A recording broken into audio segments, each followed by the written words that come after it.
It's Monday, October 16th, 2023, and welcome back to GoodFellows, a Hoover Institution broadcast examining social, economic, political, and geopolitical concerns. I'm Bill Whalen. I'm a Hoover Distinguished Policy Fellow. Be your moderator today. We're doing this show live from the Hoover Institution, and sitting next to me is the renowned historian Niall Ferguson. Sitting 2 spots down from him is the renowned economist John Cochrane, who didn't get the sport coat memo, but this is a California look for you folks. And we are not joined today by Lieutenant General H.R. McMaster, normally our third Goodfellow, but instead, in his place, you have asked for him, you have demanded him, you have pleaded for him, you've yelled, and you've warned us down. By God, here he is. Joining Goodfellows, a repeat visitor, I might add, the distinguished historian, Hoover Institution Senior Fellow, Stephen Kotkin. Steve, welcome back. Thank you for having me again. Yes. Okay, so I want to begin the show by clearing up a mystery by Professor Kotkin. Did a little sleuthing on you on the internet, my friend. Here's what I found. On YouTube, there is a wonderful interview of you with the Hoover Institution's Uncommon Knowledge. For those of you who don't subscribe, you'll find out on YouTube. It's a 1-hour conversation. Neil's done the show. John's done the show. This show in particular, Stephen, the title is A Historian for the Future, 5 More Questions for Stephen Kotkin. And here's what caught my eye. Viewership. 2.2 million views. Now, in YouTube language, what does that mean? I don't know, so I did a little sleuthing. Springboks versus Scots. Rugby World Cup. 1.1 million views.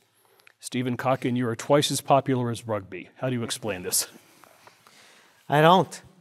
It doesn't make any sense to me, except the fact that I click really, really fast on YouTube to increase my numbers. I think if HR were here, he would tell you, because he's a very intense guy, that rugby is much more important than I am. And I would have to agree with that. But anyway, if Scotland had won, it would have had way, way more views. What kind of nonsense is that if Scotland had won? What world do you live in? Are you Scottish? In a fantasy world. I mean, seriously, if Scotland had I guess since I grew up in Chicago and rooted for the Cubs for many years, I can sympathize. The same basic predicament, you're right. So we're going to give Kotkin a pass. This is all just about being a great world historian. This is not about bot farms or a trained army of monkeys clicking away or anything like that. It could be, but... I think it's just he's the Jordan Peterson of the historical profession. What can I say? Okay. We'll ruminate over that one for a while. Poor Jordan Peterson. He's probably going to feel insulted. And on with the show. Come. Just don't try his diet. That's all. Let's begin. Let's begin with the column that Neil wrote the other day. This is in the Times of London, which, by the way, if you really want to hide something, stash it on the website of the Times of London because you cannot get behind that firewall, my friend. But the column asks this question, Neil. I want to read back a passage to you and get your thoughts. And you asked, what does the U.S. do now? By sending the 2 carrier groups, they are seeking to deter Hezbollah, in other words, Iran, from opening a second front against Israel from Lebanon. But it is not clear that American deterrence will succeed any more than it succeeded against Russia in February 22. Iran's proxies in Yemen and Iraq have already threatened to target American military bases in the Middle East if the United States intervenes. So what now? Well, Bill, I mean, I'm more concerned than I have been in a long time. I think the last time I was this bleak about the world was 1983. And the reason that I'm most concerned is that Israel's position seems extraordinarily vulnerable. It can find itself fighting in 3 different locations simultaneously, the West Bank, Gaza, and the Lebanese border, where Hezbollah has a vast arsenal of missiles pointing at Israeli targets. We've just seen scenes of sadistic terrorism, unlike anything that's happened to Jewish people since the Holocaust. Some of the video footage that came out, just over a week ago, brought to mind Babi Yar. It brought to mind scenes from the Holocaust to me. And not surprisingly, Israelis and many of their supporters around the world passionately want to see retaliation against Hamas and Palestinian Islamic Jihad. But the problem is that the Israeli Defense Forces are very stretched. And Iran has been able to supply its proxies with formidable firepower, as was made clear by the attacks from Gaza, much more than clearly the Israelis expected. And that means that the Israelis, are now counting on the US government with its 2 aircraft carrier groups to provide some backup. What worries me is that it's not clear that the US really has a coherent strategy to deter Iran and its proxies from taking further aggressive action against Israel. The Biden administration is not very good at deterrence. We learned that in February of 2022 when they utterly failed to deter Russia from invading Ukraine or increasing its invasion of Ukraine. And I worry that another failure of deterrence will put Israel in a more dangerous position than at almost any time in its history. Certainly more dangerous than, say, in 1973. Stephen, what say you? Yeah, so when Iran shot down the American surveillance vehicle, which was in international airspace over international waters in 2019, the Trump administration did nothing. And when Iran bombed the Saudi oil fields with drones and missiles in October 2019, several months later, the Trump administration did nothing. And so nothing predates the Biden administration here. I think arguably the withdrawal from Afghanistan compounded things much worse, so I'm in agreement with Neil there. But we've had a lot of happy talk about the new Middle East for some time now. And here it is, the new Middle East. It's one that I remember, not just from 1983.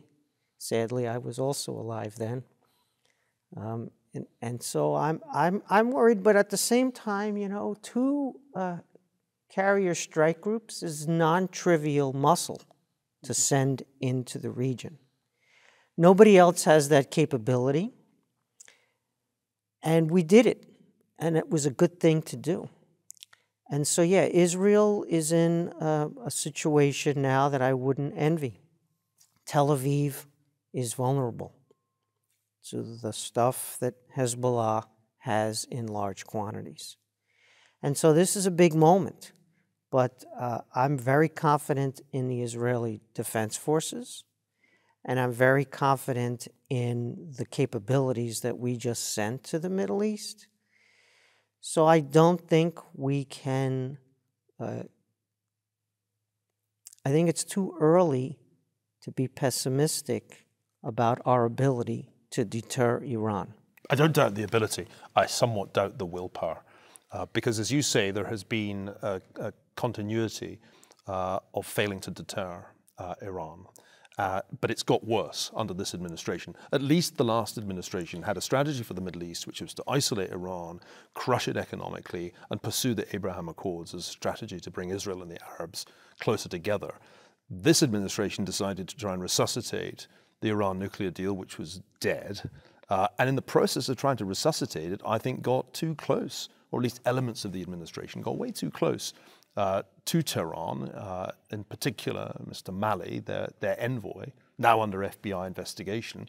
So you can't, I think, claim that the Trump administration was as weak towards Iran as the Biden administration. There are people arguing that the Biden administration was in some measure penetrated by an Iranian influence operation, which you certainly couldn't have said of Trump. So I think it's got worse. But I have a question for you, Steve, which you sure the Trump administration and Trump himself was not penetrated by foreign intelligence? Well, there was a lot of people sure who about made that? the argument that there had been Have collusion. you ever been to Mar-a-Lago? There had been collusion between the Trump administration and Russia. There now seems to be quite good evidence of collusion between elements of the Biden administration and Iran.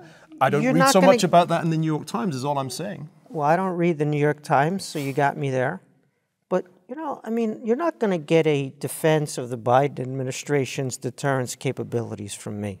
So what can I ask you I'm not else? doing that because that would be an impossible task. Okay.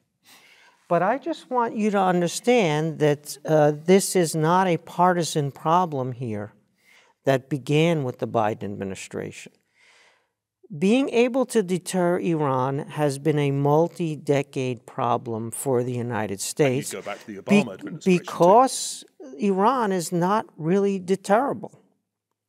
Some regimes don't yield to deterrence in the same way that other regimes do.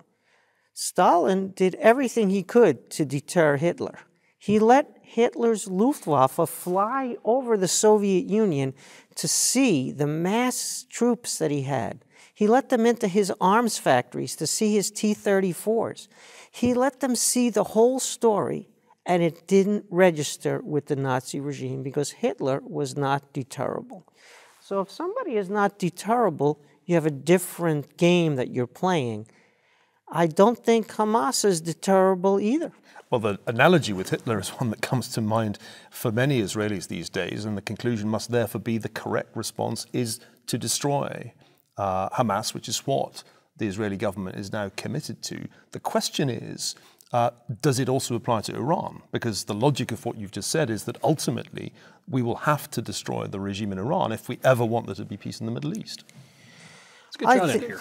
Yeah, Go for it. Well, this will be in the spirit of follow-up and invite more questions. So yes, we have carriers in the Mediterranean. What exactly are they going to do? I think you guys have teed up the central question.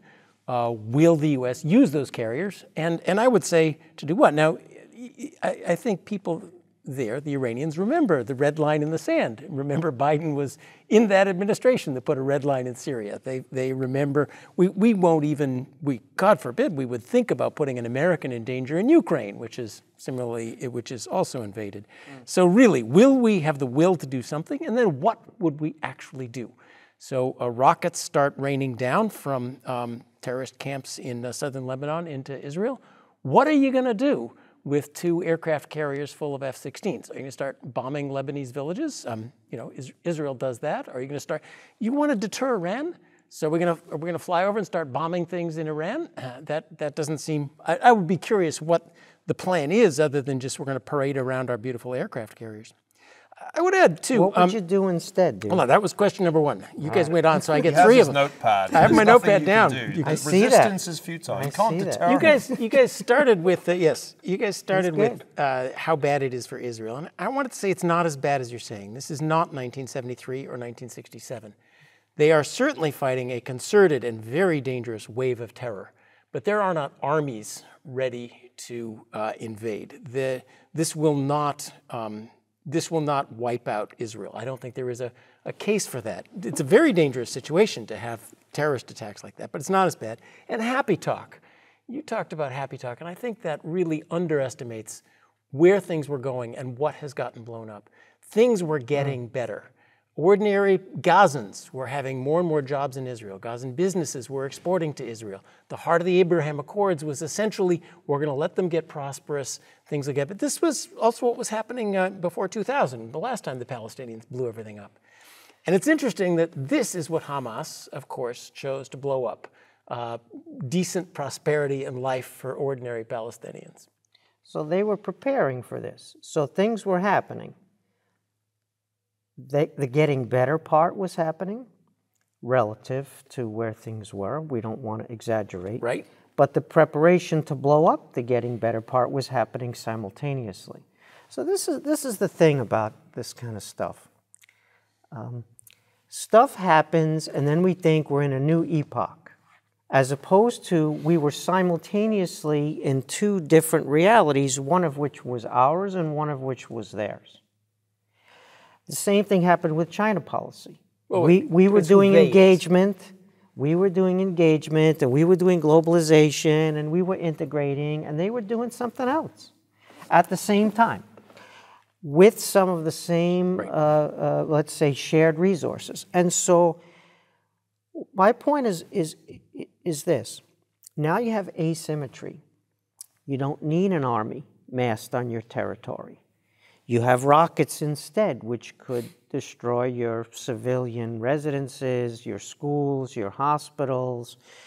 It could strike terror into your population. There are lots of things you can do without a land army to invade because of asymmetrical capabilities and the willingness, as Neil was pointing out, to use those things in a kind of cynical, genocidal, not pursuing positive aims, like, for example, the liberation of Palestine in achievable terms, but just murdering people because that's all you can do. So that's just as big a problem in some ways. So Israel is secure as a state. Yes. You're right about that. But their security as a secure state is now in significant trouble. That's where we are. So a couple of observations, one in response to John, and then I have a question for you, Steve. The response to John is that there are certain options that I don't think are being considered by the Biden administration, and I would be very surprised if American ground forces were involved in this at any point. I think one can rule that out as a political option, or if there are any boots on the ground, there will be very few.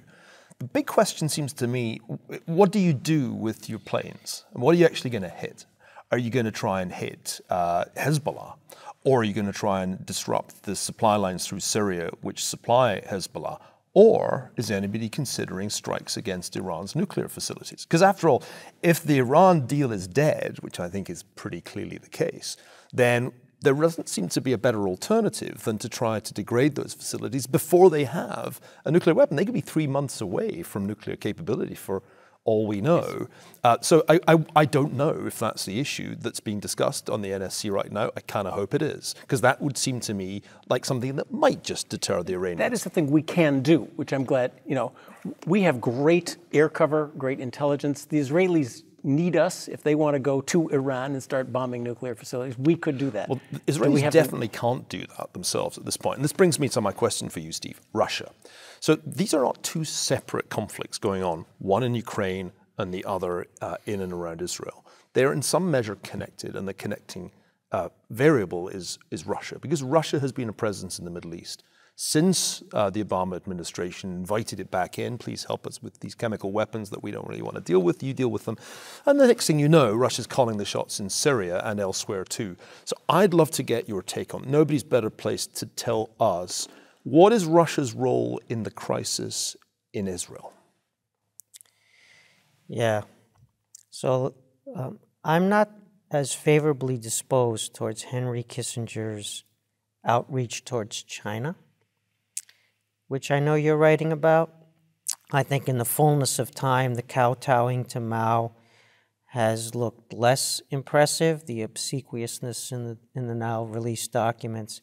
But the forcing the Soviet Union out of the Middle East, Kissinger, that other gigantic and less well-known geopolitical move on the part of the Nixon-Kissinger duo, I think that looks even better. It looked great in real time. I think it looks even better now. So there's something to be learned there, and we'll be hearing about that in due course from you. I would look at it this way. Things are connected. We had an ethnic cleansing in Armenia before Hamas's attack on October 7th by Azerbaijan. 120,000 Armenians were evicted from territory that was ancestral for them after a 9-month siege trying to force them out. And Russia was the supposed protector of the Armenians and in general of the settlement that had been reached there. The Azerbaijanis were supplied by Israel. They were Israeli weapons. Israeli weapons were involved in the biggest ethnic cleansing in some time. So yeah, things are complex and interconnected. Israel, of course, Azerbaijan appeals to them. It's on the other side of Iran, and could be extremely useful in a potential, God forbid, conflict that Israel might be drawn into against Iran. And so Azerbaijan has tremendous value for them as a basing area for more than just logistics. But so it's concerning to see how all of these things are connected. You have 3 big pieces on the planet that are vulnerable. Israel in the Middle East, and Iran is dedicated to the eradication of Israel from the Middle East. That's a problem that's not going away unless this regime in Iran goes away, just like you guys said. Ukraine and Russia's desire to ruin Ukraine as a potential European state, member of the EU, member of the Western Alliance. Not necessarily to successfully conquer it and incorporate it and rebuild it. That might be beyond Putin's capabilities at this point, at least. But certainly to wreck it. So in this I can't have it, nobody can have it idea. And then, of course, there's the Taiwan piece in China. So those are the three potential vulnerabilities, and we focused predominantly on Taiwan, and then the Ukraine thing sort of exploded in our face, and now the Hamas murder rampage, it's hard to know what to call it, words don't suffice, also now exploded in our face. So our goal should be no world war coming out of these three vulnerable places for which we're partly on the hook for. But our goal should also be to avoid their being wiped off the face of the map. Yes. So that's the line. That we lose. That's the line that whatever administration you are, Democrat, Republican, or no gender, whichever you're on there, you want to make sure that you deter them from conquering these places or wrecking them, and that you avoid the Third World War. So that's the line you walk, and that line is not easy to walk. And so it's once again, this is not a defense of the Biden administration. I don't think you're going to get that from me. But it is a sense, at least a feeling, of the complexity here. We haven't talked about the nuclear weapons use. We've talked about the Iranians getting the bomb. But certainly with great powers having nukes, this is also has to be factored in. So here we are now. How do you both deter and not provoke into the Third World War? Remember, wrecking is a better goal, is an easier goal than defending, because the world order is ours and works for peace and prosperity for all those who want to partake in it. So for them, if they don't like the world order and they wreck it at the margins or at places that are central from the point of view of the people living there, like Israel, Ukraine, and Taiwan. So John, jump in, but then I want to shift after that. I want to shift to Ukraine and new axis of evil. Okay, well, go ahead. So I want to follow up on exactly this question. Last time you were here, we talked about Ukraine, and you kind of stunned us with the U.S. should not really help Ukraine to win this war. We should let it kind of sit where it is because the danger of Russian nuclear escalation is too large. And we kind of said, gulp. That really changes the rules from nuclear weapons are to defend your own territory versus nuclear weapons are something you rattle in order to invade. Soon, of course, and this is probably a when more than an if, Iran will have a nuclear weapon and will say, get out of Gaza or else we pull the nuclear weapon. At some point, do we call that bluff? Or is that the new order of affairs? Well, I think there's clearly an argument for preventing Iran becoming a nuclear-armed state. Given what Russia has been able to do by rattling its nuclear weapons, there's a very strong argument for making sure that Iran can never do that, because Iran is bent on the annihilation of Israel. We have to stop that. Can we just be clear? It has to be a goal of policy, not only to avoid World War III, but to avoid Holocaust II. And if Holocaust II is on the Iranian and Hamas agenda, we've got to stop that. That seems like the most obvious moral imperative for any American government, or for that matter, any European government. It's about your definition of victory, right? That's what your issue is. We had no public conversation about the definition of victory in Ukraine, except for ceding to the Ukrainians their definition, which was complete regaining of all territory recognized under international law as Ukrainian, war crimes tribunals for those responsible for the war, and reparations. And my argument was that those were attainable if you took Moscow. If you don't take Moscow, you need another definition of what victory might be. And my definition of what victory might be has not changed during these whole 19 months. It's Ukraine inside the EU, which is required to transform their domestic institutions, and it's some sort of security guarantee, which is not likely to be NATO in the short term, but could be bilateral plus, and then a rebuilding of Ukraine, South Korea style, on the other side of the DMZ with an armistice. Our problem was we weren't getting to the armistice. Neither side was incentivized to get to the armistice. But my point was that even if Ukraine had taken all their territory back, it still didn't make them secure or didn't end the war to enable them to rebuild and join Europe, because Russia could continue the war ad infinitum from Russian territory rather than Russian-occupied I think you've missed Ukrainian the territory. important definition of victory here. It is so that everybody else looking at it says, these guys will fight. This isn't just one more promise. This isn't one more stern denunciation at the UN. They will do something about it. We had better not set off missiles in Lebanon towards Israel. We had better not blockade Taiwan. These guys mean it in a way that they have not in the last 10 times. Restoration of deterrence, yes. And we had let it lapse, and it has been partially restored. And it needs to be further restored.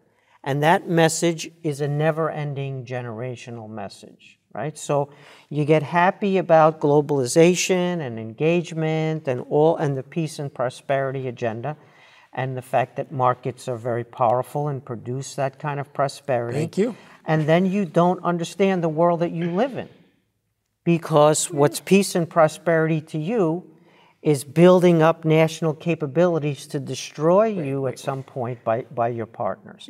And so here we are in that dilemma again, right? I'm good with peace and prosperity. In fact, I like peace as much as anybody likes peace. And most Palestinians like peace. Let us not treat other people as unified. Palestinians are Hamas. That's the crime here, that Hamas is allowed to speak for these millions of people. Exactly. And that Hamas is allowed to portray itself as a liberation, emancipation organization, when it is just a murder, rampage, and rape organization with no plan or ability to get to liberation or emancipation. And so that tragedy of conflating, along with Hamas, their goals with the Palestinian people is what the protesters are doing now in support of Palestine. They're saying that the Palestinians deserve better. And I think everyone on this panel, just as everyone in that viewing audience, believes that's true. Yes. But so how do you deconflate, right? How do you take away Hamas's ability to speak for these people? That's a political strategy, and we can talk about Israel's last 15 years in that political strategy, and it doesn't look impressive. Stephen, before the Middle East erupted, President Biden said that he is going to give a major speech on Ukraine. And there are two things going on in Washington. One is the clock is ticking. Congress, if it ever gets its act together, needs to extend the budget beyond mid-November. This raises the question of the $13 billion that he wants in Ukrainian aid. But the other issue here, Stephen, Neil, and John, is that the president's looking at public opinion polls. And one in particular is a rather disturbing Reuters Ipsos poll, which shows erosion of support for Ukraine in the U.S. A little bit among Democrats, a whole lot among Republicans, but erosion among the middle. So the president wants to go on TV and explain why the need for Ukraine. So I'm in the presence of three rather eloquent writers. I'd like each of you to give me your elevator pitch for what the president should say. What's his message to the American people about why Ukraine deserves more money? Do I have to go first? You've been speaking for the administration. You should carry on. I have not been speaking for the administration, and you know that well. America's become a blockbuster country. We do one blockbuster at a time. The blockbuster, we'll see it 2 times, 3 times, half a dozen times. We'll stay with the blockbuster, and then we'll get bored with the blockbuster, waiting for the next blockbuster to come along. And so it was Ukraine for a while because nothing else happened, and now there's a new blockbuster. And so what happens to the previous one? Does it go onto Netflix or some other place in the ether? You'll recall that when I gave my first speech here at Hoover about the Ukraine war, that one of the points that I made was that I love economics. It's because the models are so powerful. They explain everything. Except there's this clause in the fine print, just like in your lease or just like in any, and it says, all other factors held constant, comma, and then bang, the models are really powerful. So in the real world, in geopolitics, all other factors cannot be held constant. And so something was going to happen, which was going to change the context for Ukraine, Russia's aggression against Ukraine. I had no clue what that was going to be. And by the way, I was wrong. I was wrong at the 6-month. I was wrong at the 12-month. juncture. I was wrong at the 18th month juncture.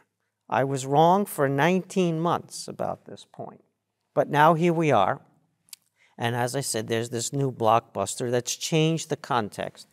So something was predictable, but the exact something maybe was more difficult to predict, but I'll leave it to other colleagues who might be better clairvoyants than I am. That is not going to be a great speech, by the way. If that was And Biden's speech. And so here we are now. Here we are. We have to attach Ukraine, the previous blockbuster, to the new blockbuster in order to get it across the line. But this is for aid. This is for aid. This is for money aid. This is what Ukraine needs. It needs 500,000 18 to 29-year-olds. You going to send those? It needs 10 million rounds of munitions. You got those to send? You don't, because you don't have the military, industrial, or defense production complex that you had years ago. You got anti-aircraft missiles, more anti-aircraft batteries, and especially anti-aircraft missiles. By the way, we went to Israel and shook them down for 300,000 artillery shells for Ukraine not that long ago. That tells you just how desperate we are on the supply chain side for the actual stuff that Ukraine needs. We're not going to send the people. I think that argument is beyond any president to make, let alone one that's not good at making public arguments. And Germans are not going to send the people, the Poles are not going to send the people, and the Ukrainians are running out of people. We don't have the munitions to send. We'll send what we have, but we don't have sufficient numbers. And it'll be a while, 2025, before we have anything like numbers to send. The speech is getting more and more inspiring by the minute, by the way. But please go ahead. And without the anti-aircraft missiles, that means that Russia's Air Force, which is still intact, comes into play. Air Force against anti-aircraft is useless, almost. But Air Force without anti-aircraft, you got the skies. And so we need an armistice. That's the conversation we've got to have. And how are you going to get the armistice? You got to put pressure on the regime in Moscow to think that it could fall if it continues this war. It has to feel the regime change variable. It has to be afraid for its life. Its survival is the only variable that you get their attention. And there's no way to get their attention except if there's an alternative political regime on the horizon. Defectors, groups of defectors, covert operations, all sorts of things. And then he's got to cut bait and run to preserve. Every time it's been the war or his regime, whether it was Prigozhin or Surovikin, he's chosen his regime over war assets and capabilities. So the speech has got to be a speech about defining victory and the importance of an armistice. And guess what? If President Putin signs a piece of paper with President Zelensky, what's that worth, John Cochrane? Nothing. Less than a piece of paper. But what if he signs it in Beijing with Xi Jinping in the photograph? Can he then flip the bird? Measurable in Let kopecks. me throw a historic parallel, Neil. 1941, early 1941, Franklin Roosevelt has to sell the American people on the notion of Lend-Lease. And if you look at Ukraine... Can you bring him back? Yes. And if you look at actually the Ukraine spending, it's actually the Ukraine Lend-Lease Act of 2022. Yes. So Franklin Roosevelt goes on radio on December 29th, 1940 to talk about why Lend-Lease is the right thing to do. And he coins a phrase, America is the arsenal of democracy. And here's the question, Neil. Biden gives a primetime speech, we assume, on this. How much of this is about the war in Ukraine? And getting back to what you said about America's role in the Middle East, and which is essentially a moral issue as well, how much of that speech should he devote to explaining America's role in the world? Well, I think the important thing about this speech is that it has to capture that the seriousness of the situation begins to approach that of the mid-20th century. Now, I have been very reluctant, and I've said this many times, to invoke the historical analogy with World War II, But I think we've now approached the point when it's legitimate to say that for the United States, the three theaters of conflict, the three targets that, let's call them the axis of ill will, currently threaten.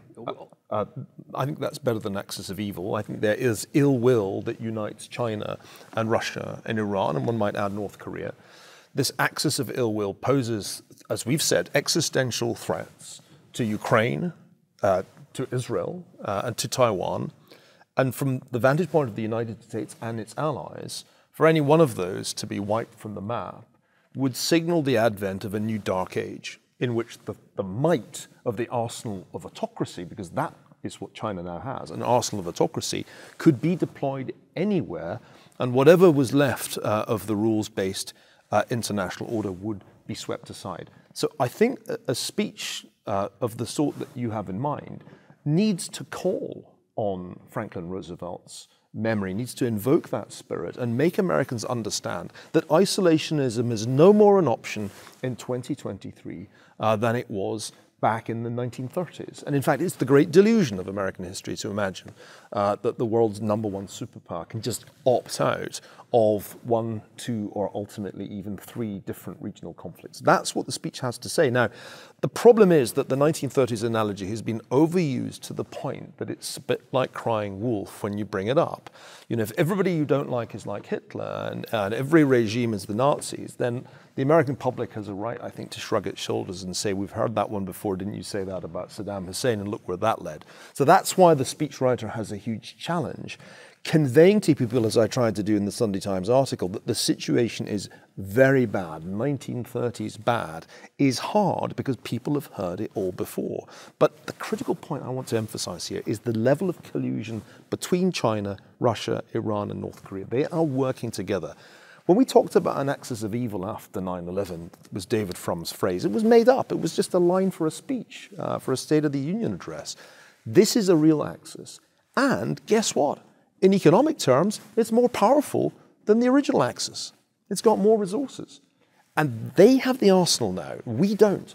So any speech, and this is, I think, the kind of paradox at the heart of what Steve said, any speech has to simultaneously threaten regime change in Tehran and in Moscow, while at the same time not overcommitting the United States public to a level of military engagement that is not politically viable at the moment. And that's the needle the speechwriter has to thread. You got to somehow threaten regime change in Moscow to get the armistice. That is a tough one. I don't know. You think he's going to give the speech? And if he gives the speech, you think it's going to be broadcast? You think anybody's going to hear it? You think anybody? I mean, speeches. Roosevelt was in the radio era. Pre-internet, pre-Netflix, pre-grumpy economist. I mean, there was nothing to pay attention to, except Roosevelt. Speeches go viral if you say something interesting enough, and nobody pays attention. That's if obviously you why I don't. It is a conceit of American politics to think that speeches starts matter. slow and moves to a punchline. So I might start. Go for it. Start with, and I won't try to give the speech, but let's start with the growing ennui. We have forgotten where Afghanistan is. It's 1 year into Ukraine. We had beautiful statements on Ukraine, and now we're sort of giving up, and ennui has set in. Warning to Israel, how long is America going to last, especially as it gets unpleasant? This is going to be known as the ennui speech, the way Jimmy Carter's was the malaise speech. But then we're going to move into... Undive did for and of course, every speech has to make fun of economists somewhere along the way. I didn't make fun. I said your models were powerful. Except for that one little problem, Mr. Lincoln. Ceteris paribus. Let's say it in Latin. Then I think we need to, I am much more hawkish than you are. We need to not wake up in a world where, first of all, people can invade other countries and get away with it. You are right that not only is an axis emerging, but the undecideds are looking around to see who has the will to win. The India, the Arabs. Saudi Arabia is now not going to, not proceeding diplomatically with Israel and reportedly starting to talk, hey, maybe we better learn to get along with the Iranians here. And certainly get along with the Chinese. So the undecideds are like in World War II trying to decide who's going to win here. I want to be on that side soon. So we need to make clear That's us. And so I think we need to make clear we're deadly serious. Yes, we've been slow to respond. We will let Ukraine win. We will help Ukraine to win. We will do what it takes. We will do what it takes to defend Israel. And one of the things it takes is getting serious about economics. We need to build up our military capabilities. We don't just say, oh, we don't have a defense capability. Well, we're going to build one starting yesterday. We seem to be pretty good at throwing trillions of dollars of federal money around at industrial policy. How about throwing some money around at industrial policy that rebuilds our military capacity? Please, sir. Our debt is 110% of GDP. Our deficit is 7% at full employment. How are we going to do that? We're going to do that. Let's start by getting serious. We're spending $1 trillion on battery-powered electric cars, so long as they're made in America by union labor with appropriate other social safeguards. Well, maybe that's $1 trillion that needs to be spent on other things, because military is cheap. We're spending 3% of GDP a year. In the Korean War, we were spending 10%. In World War II, what's the number, Neil? Like 40, 50% of GDP? We're not, these are not huge numbers even now. I mean, $1 trillion would go a long, long way, and we could easily save $1 trillion on the silly things we're doing. But this is not just other things remain equal. This is things completely change and the American political system morphs into a rational policy making. You asked me for an inspiring speech about what do we need to do. Because, but it sounded like and here I wish I had HR. In World War II, we were completely unprepared, but we had 2 years to rebuild. They didn't win. It's not clear we're going to get 2 years to rebuild this time around. This may be a war where you as long as you don't capitulate, you get as much time as you want to rebuild. That's the story of all wars, right? In other words, if your will is destroyed, you don't rebuild. But if your will is not destroyed and you have capabilities, capacities, resources, national That's unity. Right. So this speech needs to be a speech of will. We have the will, and we're going to take the actions that we are not going to lose these wars. We're not going to sit there and let it happen. The we is my problem with your analysis. It's the we. I don't know who the we is. This is a speech. We, America, are going to come together and unite. Are you going to be Speaker of the House? So this is the thing. It's a call to unity. You're not more hawkish than I am. I'm more hawkish than you are. But my problem is I live in the constrained world of the political system that we have, the incentive structure that we have for politicians. Moreover, authoritarian regimes, this is history, they undermine themselves, right? Look at the campus politics, right?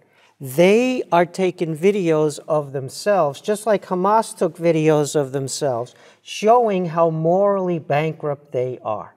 They're doing the work against themselves. And so your job with authoritarian regimes is not to have the world go up in smoke in the meantime while they're doing the work. So China, Xi Jinping has a gun to China's head.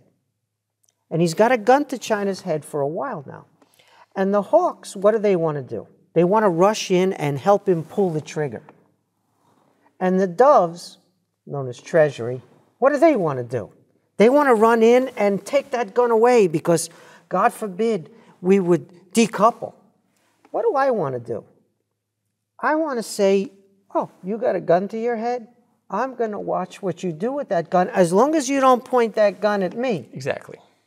So you keep that gun to your head, I got to get my act together, and I got to make sure that you don't turn that gun around. Problem is he has two guns, and there's another gun that's pointed at Taiwan. And the question is, which trigger gets pulled first? With a bit of luck, he pulls the gun against his head's trigger first, and the Chinese economy can't, in fact, sustain the legitimacy of the CCP, much less an aggressive foreign policy. The worry I have is, and here our colleague Matt Pottinger has made the same argument, one sees a kind of an increasing pressure on Xi Jinping, precisely from the failing economy, to take strategic risk. And I wonder, Steve, if you agree with the view that there's a danger that the more we apply pressure on the Chinese economy, with, for example, the Commerce Department sanctions, cutting China off from semiconductors, there's a tendency, I think, to underestimate how much pressure that creates and the extent to which that increases the likelihood of a strategic gamble on Taiwan. I go back and forth on this because I don't think it's a great analogy to say we're doing this the same to China that we did to Japan in the late 30s. But I think it's at least worth discussing what the probability is that Xi Jinping says, you know what, I'm now ready to take the risk on Taiwan because the Americans are bogged down with Ukraine, they're bogged down now with Middle East. This is my moment. And as the economy kind of sucks and the growth rate is going to low single digits, I don't have time. I don't have long. I can't wait until even 2027. What do you think the chances are that he goes for it, say January, this coming January, around the time of the Taiwanese election? I worry about that a lot. You're not going to believe this, but I have no idea what Xi Jinping is thinking. I mean, I know that sounds ridiculous, but Stalin. I thought you could do all dictators. So the Japanese made a mistake in 1941. That gamble destroyed them. And so that's an important piece of history.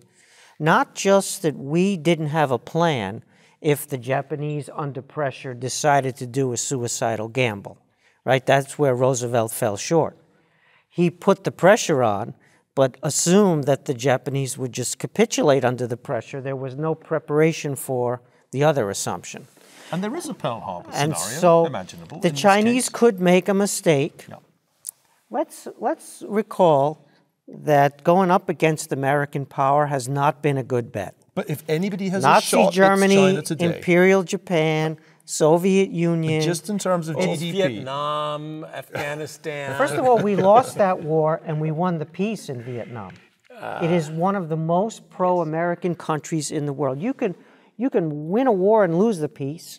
That's what we've been doing, Iraq, Afghanistan. Yes. But you can lose a war and win the peace, as happened in the fullness of time in Vietnam.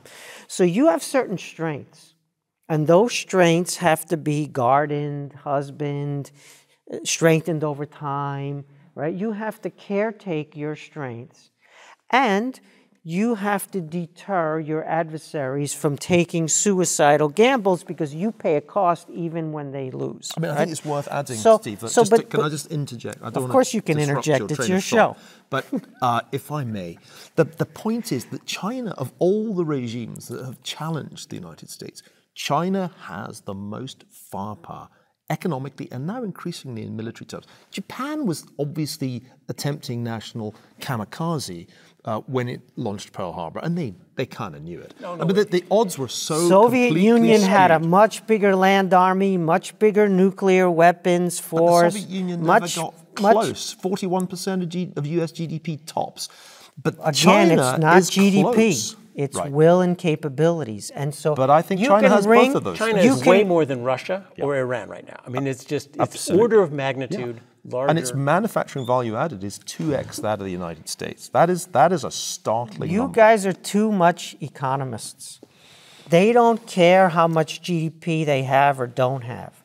It's about their capabilities. The Soviet Union had incredible capabilities across the board. With an economy that was 1/3 the size of the US, they reached military parity. And so this is a big story that we have to keep in mind. We have to be careful. Of course, I would like to have a larger economy than a smaller economy.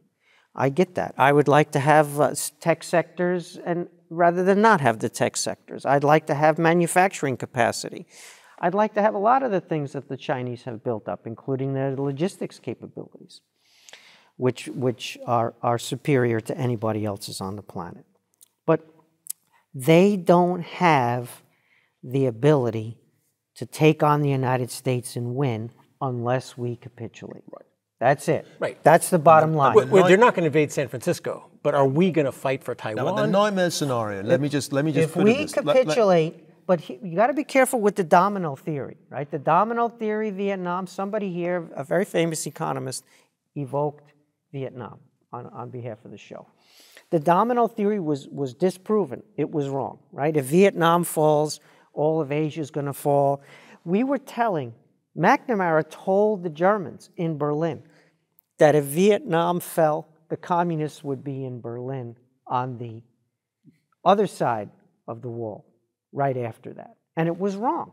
And so, we have to defend these places, and we have to communicate that we're going to defend these places. And I'm no less hawkish than you are in that. A nightmare scenario. Very last analogy. I know. We've got one more time for one more analogy. Here it is. You go for it. So, in Cold War II, what if we are the Soviets? What if we end up having to send a naval expeditionary force across, this time the Pacific, because an island gets blockaded by the other side?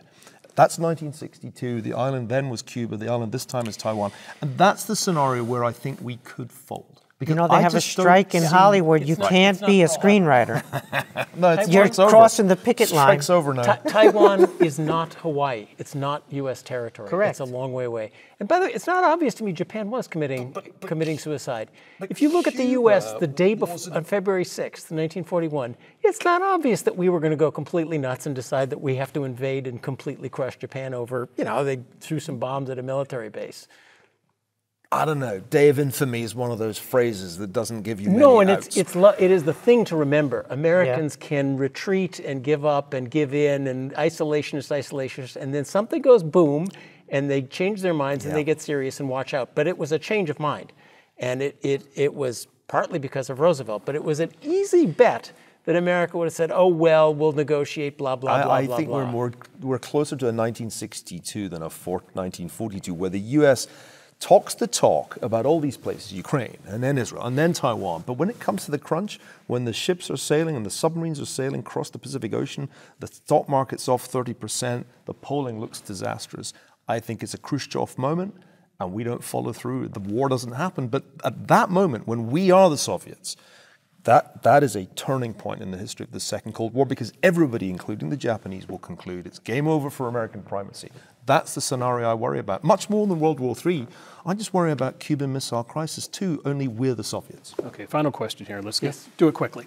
When the President of the United States, assuming he gives this great speech about Ukraine, the need, and perhaps he talks about this as a crusade, whatever analogy he used to evoke it, when he comes to saying we, is he speaking for the world? In other words, if Biden gives a speech, Neil, gentlemen, and he talks about the moral necessity for doing the things the United States will do, does the world stand with the U.S. right now? Well, the we has come to mean the democracies that showed up on the side of Ukraine. And if you look at Biden's recent speeches, he loves to invoke the idea that there's this kind of coalition of democracy-loving nations. And that is, I think, the kind of pattern in his rhetoric.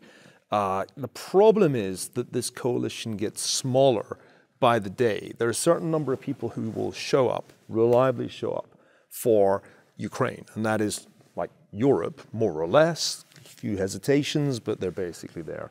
Now look at how they react to the crisis in Israel. And, it's weasel world cities, like an American campus, the things that are coming out from some European leaders. And when we get to Taiwan, it will be like, good luck with running the blockade. We'll let you know how things are going in Ukraine. Do you agree? Leadership is the key variable in all of this. Leadership can create the we, or leadership can fail to create the we. In a crazy, peacetime, prosperous environment, you can afford anything. You can afford Trump as president. You can afford Biden as president. There's nothing you can't afford. When stuff is happening and you need to rally domestic population, you need to rally the will of your allies, you need to communicate to your adversaries, it's got to be real leadership. It can't be fake leadership. It can't be television leadership. It's got to be Roosevelt-level leadership or fill-in-the-blank Reagan-level leadership, right? I always mention Churchill once on every show, so can I just do it? Churchill, okay, because it was real leadership. He got the biggest thing correct in his life. And so right now there's no such leadership on the horizon, but you would be a fool to misjudge America, just like Hamas has misjudged Israel. You'd be a fool to think that because Netanyahu had done what he did to divide his country, to pursue his agenda domestically solely to avoid being convicted because of the indictment he was under, you would have been a fool to judge Israeli society as not ready to rise to the challenge. When they were protesting by the hundreds of thousands, he called them traitors and he called them scum. And now those people have answered the call to the colors. And they now have to risk their lives on behalf of that country and on behalf of his blundering criminal leadership. And they're doing so. And they're doing so. They're getting on those planes. They're paying out of their own pockets. They're going there, and they're going to get this done. They're going to do this as they should. And so are we capable of that in a crisis when it affects us directly? Not when it's, for example, territories that Americans can't pronounce or can't locate on a map or whatever it might be. But when it affects us, I'm much more worried not just about the leadership variable, but I'm also worried about whether we have the economic resilience, because you keep talking the 1930s. That was not the happiest decade in economic terms, as I It was a recall. great time to do rearmament, though. Nothing like a depression to open up the options for rearmament. Well, that's what we don't John, know. you get the last word. We has to start at home. And the characteristics of the great speeches you've talked about is that we sense a threat to an external threat, and I would say a big internal threat. If the next election is Trump v. Biden and things go the way they're going, we're headed straight for constitutional crisis. And the prime ways these speeches go is internal. So that means unity. There's a threat to America of this emerging axis abroad. There's a threat to America from the emerging crises internally. So one thing you don't do in a speech like this is talk about evil MAGA Republicans and how they're trying to undermine things. You have to, achieve unity, and you have to say, we're going to give up some of this. We're not necessarily going to spend $400 billion handing checks to, bail out student loans and $1 trillion on electric vehicle subsidies. We're going to get serious about not throwing money down rat holes. We expect the other side to get serious because we need a national purpose and get together. Is this there isn't 1941. It was very clear that this was a moment of unity. It's clear in Israel this is a moment of unity. There's a national unity government. But those are the kind of rallying speeches you're looking for. And you can start by just evoking a national purpose and not constantly snipping in little insults to your opposition. I think the answer is the president will say whatever John Meacham writes for him. There is that sobering thought. Right. Gentlemen, very enjoyable conversation. You have places to go, things to do, so we're not going to do a late rant today. Stephen Kotkin, thank you very much, and I fully expect this to get 2.2 million views as well. Okay. We brought him on to increase our clicks. I'll be clicking myself as much as I can, but thank you for the return invitation. Perhaps I don't know how I did today in HR's place. He's irreplaceable. But if there ever is a third invitation, I'll be grateful. You'll get it. Always welcome to moderate if you want to. Thanks, Bill. Okay, thank you, gentlemen. That's it for this episode of GoodFellows. We'll be back soon with a new edition. Until then, we want you to stay safe, take care. On behalf of my colleagues Niall Ferguson, Dr. Stephen Kotkin, John Cochrane, the absent HR McMaster, thanks again for watching. We will see you soon. If you enjoyed this show and are interested in watching more content featuring HR McMaster, watch Battlegrounds, also available at hoover.org.